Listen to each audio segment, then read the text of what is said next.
So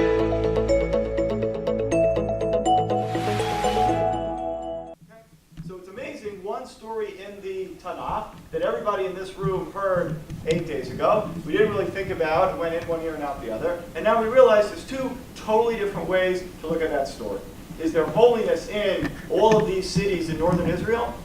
Almost like Yerushalayim? Or it's nothing to do with holiness, and there's no holiness to the city of Sharon. It's about the person with tzara'at and his inability to participate in community. Okay? Everyone understands the question? Okay. Now I have some source sheets which I made, which I'll pass them out here. If you give out the source sheets in the beginning, it's not as much fun because everyone just reads what it says in the source sheets. So, but everything that we just said is on the source sheet, so now you can just see we did a really good job because everything is here on the sheet. There you go.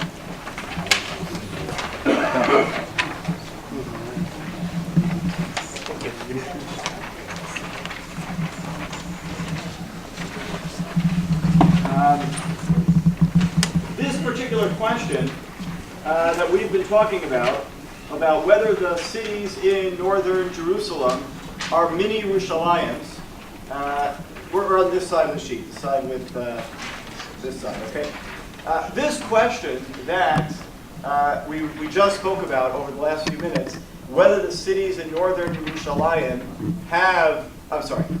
whether the cities in northern Israel are mini Yerushalayim, is a question that was debated and has been debated by major halachic thinkers over the last few centuries. Anyone want to offer, before we look at what some of the authorities have said about this, anyone want to offer a perspective about what it might mean if we say that cities in northern Israel are mini Yerushalayim? What does that tell you about Yerushalayim? What does that tell you about Israel? What does that tell you about northern Israel? If we say, just like in the desert, there was holiness in a particular city, maybe in northern Israel as well. Maybe it's got nothing to do with just Yerushalayim. Any place where there's Jews gathered in Israel could be holy. So I would love that answer, and it would be great if that answer was true. The problem is, if every place that Jews are gathered is holy, then these four people shouldn't have been sent out of the city. They should have been sent to another country or something like that. But you have a demarcation when you have a wall. You talked about walls. So wall city has a demarcation. You have a barrier which you can put it outside of, as opposed to just walking through the street. Right. So I think this is a fascinating question, a great question. Here are some of the rabbis who discussed this question and authorities who weighed in on this question. I have on the sheet the contribution to this question of Rabbi Akiva Eger, Rabbi Shlomo HaKohen Vilna, and Wilkenstein also speaks about this question in his book Kedushah. They're all scribbled on the bottom, but I'll talk it out. Rabbi Akiva Eger, major rabbi of the 18th century. Maybe you've heard the name of Rabbi Akiva Eger. He weighed in on this question. Rabbi Akiva Eger said, the question that I began with 10 minutes ago, Rabbi Akiva Eger said, I can't understand why the lepers were not allowed into the city. Rabbi Akiva Eger basically said that there is holiness in Yerushalayim because, as we said, Yerushalayim has the Beit HaMikdash. A leper would have been sent out of Yerushalayim. But there should not have been sanctity in Samaria, in Shalom. And if there was a siege, they should have told the poor lepers, they should all have come back into the city. So here Rabbi Akiva Eger is saying, sanctity for Jerusalem, yes, and maybe some of these other places, maybe not. Okay. Another discussion related to this topic is from a Gemara in Safim, which relates the halakha that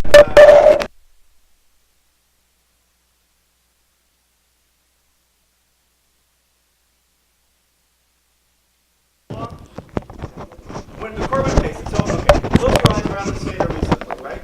You were at the Seder, and they brought out the Seder plate, right? And what was the first thing on the Seder plate? A roasted shank bone, because the shank bone represents the korban pesach, which is supposed to be roasted. The Talmud addresses the question, if you cook the Korban Pesach in the hot springs of Tiberia, does that ruin the Pesach or not? Okay. It's not roasted. It's not roasted. So it's a whole question. What were they thinking it was supposed to be roasted? And how'd they get from Yerushalayim up there so quickly? How did they get No helicopters. the Korban Pesach from Yerushalayim. Yerushalayim to Tiberia. Tiberia? Everyone ever hear this question? People mail out that regularly, you see your line. Right, so what's the Korban Pesach doing in Tiberia? I was in Tiberia once, and there was a tour guide who told me that there's a secret underground passage that goes from Yerushalayim to Tiberia. And he was going to show it to me too if I paid for the... So this question has been going on for... This question's been debated for a long time. What was the Gemara thinking that there was a Korban Pesach in Tiberia? In the bottom right of this sheet is Shlomo Cohen of Vilna's discussion of this problem. Shamati mipi achi mar Abba harav hamuflag hamanoach Yisrael Moshe HaKohen Zal. So he says, this isn't my question. I heard this question from my brother. Okay? Everyone got that? That my brother once went somewhere for Pesach. So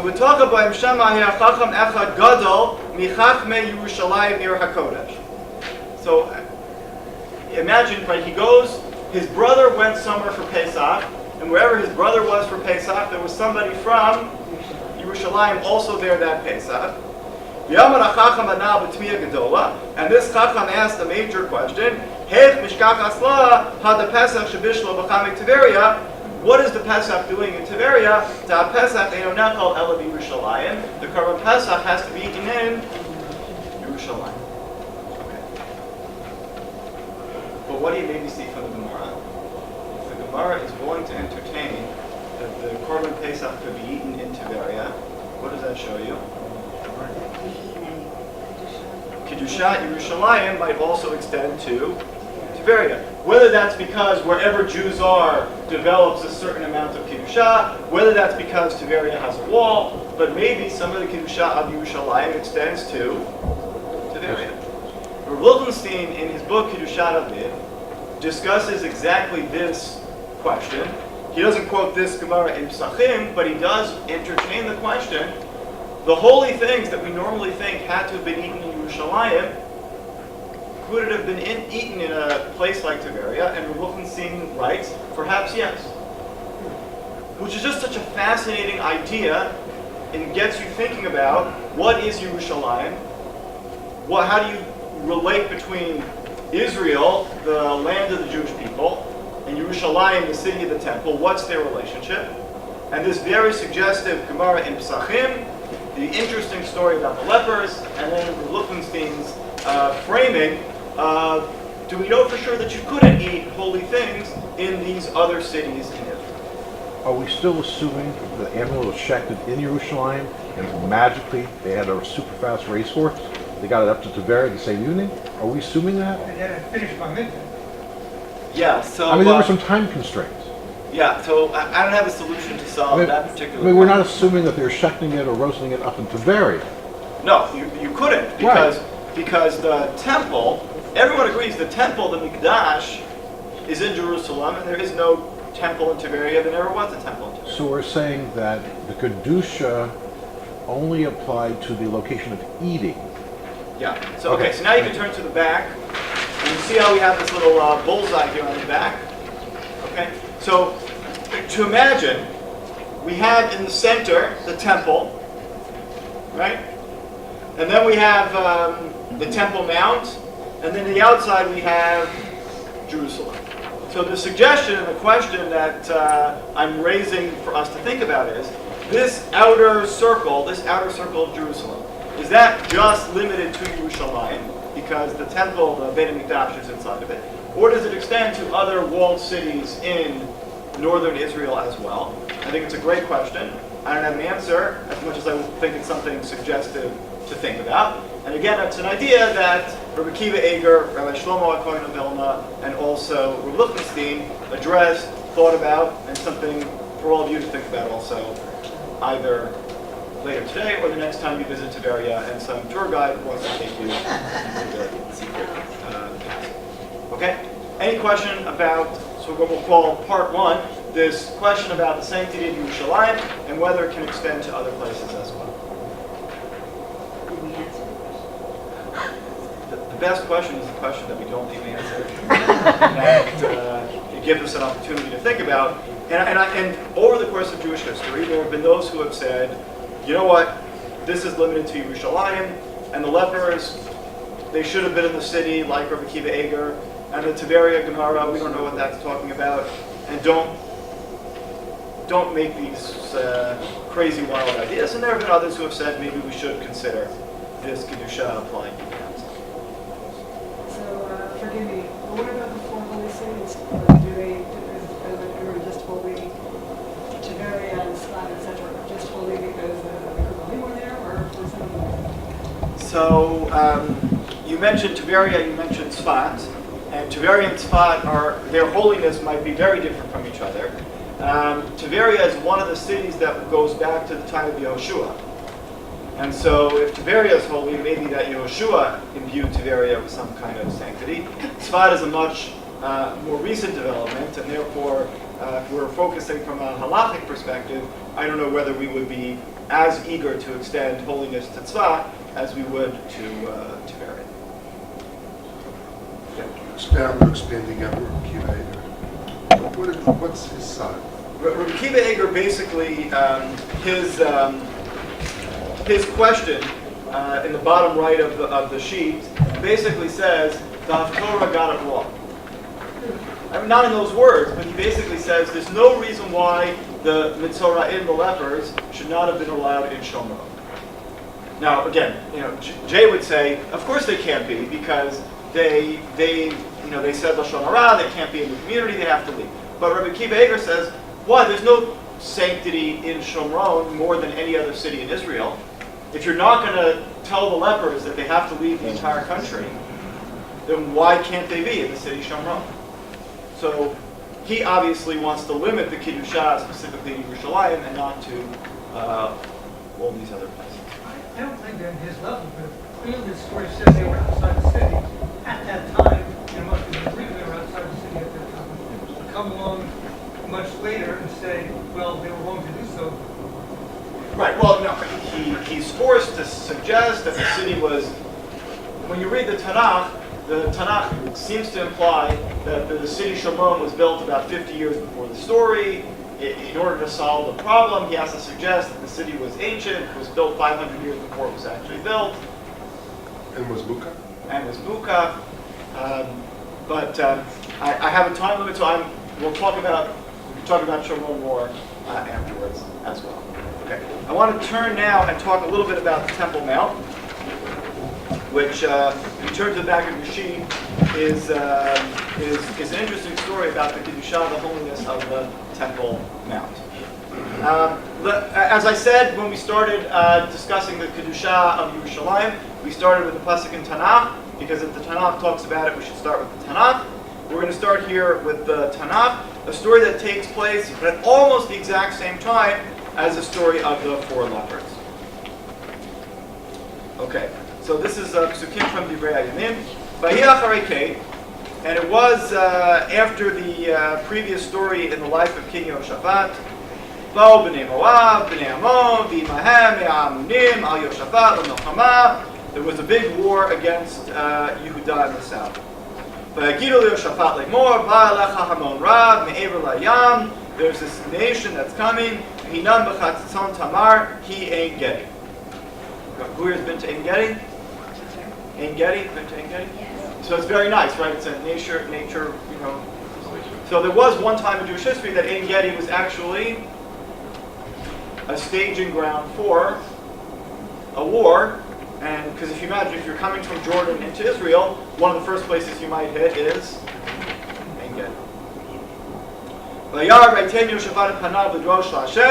The king says we have to pray to God. And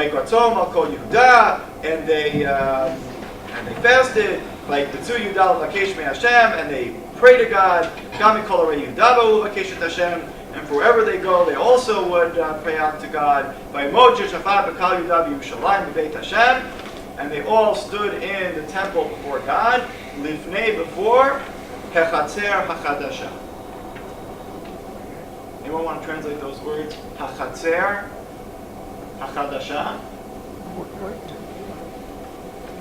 New courtyard. What's the new courtyard? That's here, I don't think it's definite. Why is it Kadashah?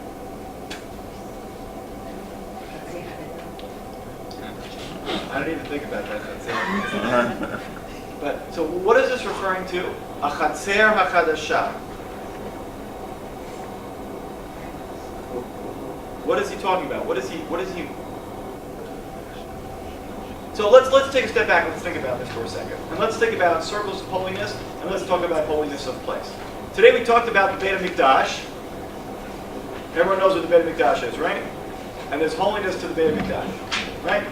And then there's holiness around Yerushalayim, right, which is holy also, right? Are there any other stages of holiness that we have in the Jewish tradition? So you got the Beit HaMikdash, that's one level of holiness. You have Yerushalayim, that's another level of holiness. Any other level of holiness that we have? Rabbi, we have the Temple Mount, right? So if you imagine levels of holiness in Judaism, we have how many levels? At least 3 levels, right? So imagine you're visiting the Kotel, and you drive your car, you park it wherever you park it, you get on the bus takes you to the Kotel, and eventually you walk through. Before you get to security, you walk through the old city walls, and what have you just crossed? Your level number 1, first level of Kedushah. Okay, and then you walk, and then you go, and you're at the Kotel, and what level of Kedushah are you at? The Kotel, you're still at level number 1. And then you look up, and there's a soldier up on top, and what level of Kedushah is that soldier in? 2, because they're in the Temple Mount. But no, you still can't see onto level number 3, which is the Beit HaMikdash, which is the 3rd level and the highest level of Kedushah. Okay. Says the Gemara, when King Yehoshaphat made a Chatzer HaChadashah, what does that mean to make a Chatzer HaChadashah? It means that he made a 4th level. So let's look now back at our bullseye over here. Okay? So in the center we have the temple. Okay? And everyone see it's like a dark gray, new courtyard, and then the Temple Mount, and then Jerusalem. He added a Chatzer HaChadashah. Instead of having 3 levels, Yehoshaphat said, let's have 4 levels. Some classrooms around the Kotel is like the new courtyard. That's an interesting question. Well, no, because it's clear that the new courtyard is on the Temple Mount. It's part of the Temple Mount is covered by the new courtyard. Okay, so now is our next question. Why did King Yehoshaphat feel the need to make a new courtyard? More donations. When the Jewish people are in the desert, how many rings, how many levels of Kedushah did the Jewish people have? In the desert, there are 3. There's the temple itself, the Mishkan, with the courtyard and the fences. There's a 2nd level of holiness where the Leviim traveled. We know that from Parshat Bamidbar and Parshat Naso. And then there's a 3rd level, which is where all the Jewish people live. 3 levels of Kedushah where the Jewish people are in the desert. When Shlomo builds the Beit HaMikdash, how many levels of Kedushah are there? 3. Old City of Jerusalem, Temple Mount, and Temple. Yehoshaphat says, I want to add a 4th. What's he getting at? What's the value? Why? There's a war going on, and he makes a Chatzer HaChadashah, and he says, I'm going to add a 4th level over here. Why would he do such? Maybe some more people could come because they need more space Well, for people to But come up you and can't make the shadow. second one on the Temple Mount, it's the same amount of space. You have a large Temple Mount. That's an interesting moment in our nation's history. They added a 4th level of holiness somewhere in the Temple Mount. But why did he do it, and what was he trying to accomplish? What was it? Are you saying he's expanding the Temple Mount, or he's subtracting space from one level and just making a fourth Right, interval? so imagine taking the Temple Mount Subdividing? and subdividing the Temple Mount into a less holy part of the Temple Mount and a more holy part of the temple. So there are a lot of people who couldn't become that level of Kedushah to enter closer. They wanted to be close, but they couldn't get there. But Fewer mikvahs. Okay, but what's important to realize is what he's doing is he's raising the level of Kedushah of a particular place, as opposed to decreasing it. It would be really great if I could. Okay, imagine a big circle. Just like imagine a big circle. Okay, and then here's your big circle. And then imagine taking the inner part of that big circle and saying, this is our Chatzer Chadashah, this is our new holy place, and we're limiting who has access to this place. But what is accomplished by limiting the access of this place that people are able to go into? Make them try to reach that status. So I think what may be going on here, and I think what Yehoshaphat may be teaching the people, is that when you approach something, the more levels of division that you have as you approach something, what does that do to your target? Makes it even valuable, greater. It's like when you go to the airport, right? And the first thing you have to do is, go from the LL person who, did you pack your own bags? And then you have to go through the TSA security, right? And every time you go through a level, what does that do? Your place that you're heading to, the place that you're headed towards becomes more secure, more elevated, and more profound. Now, we don't know that much about Yehoshaphat's time. We don't know that much about why Yehoshaphat was motivated to do this. But I think the effect of him doing it is fascinating. That it used to be, on your way in toward the Beit HaMikdash, you passed 2 security checkpoints, let's say, when you went through the wall, and then when you went up onto the Temple Mount. And Yehoshaphat says, we want to add to the sanctity, we want to add to the significance, we want to add to the specialness, and the way that we do that is by adding another level, by adding a Chatzer Chadashah. Presumably this diagram is wrong where it says the inner says temple all impure and temple pure. Right, so out of the temple is, all people who are impure are sent out of the temple. So what you wrote here in the sheet. Well, I meant all impure are excluded from all are excluded from the place, right? Well, as far as who is excluded. So hopefully this has given everyone an opportunity to think about holiness of place. Yeah. Why not make like 5 more levels of make it really holy? Okay, so I think part of there's a balance here. Is every time you add another level of holiness. So in Judaism, when you sanctify a place and you say this is a new level of holiness, what do you have to do to make a place holy? You have to exclude somebody from coming in, right? And that's sort of what I have alluded to on this chart here. The way that you make the temple most holy is by saying anybody who's impure is excluded. How do you make Jerusalem holy? Well, the way that you make Jerusalem holy is by saying lepers can't go in. So I think to your point about why, what's your name again? So to Sam's point about why is it that they didn't make a 5th one, and a 6th one, and a 7th one, is that every time that you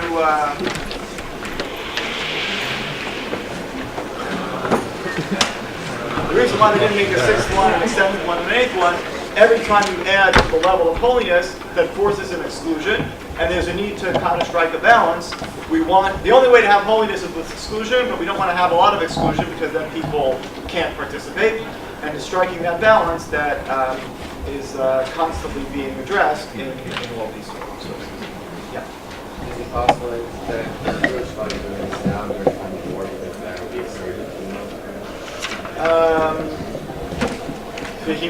There were too many people who had become Tameh in war, and therefore they couldn't go in, and that's why. That's interesting. But isn't he adding to the, he's increasing level?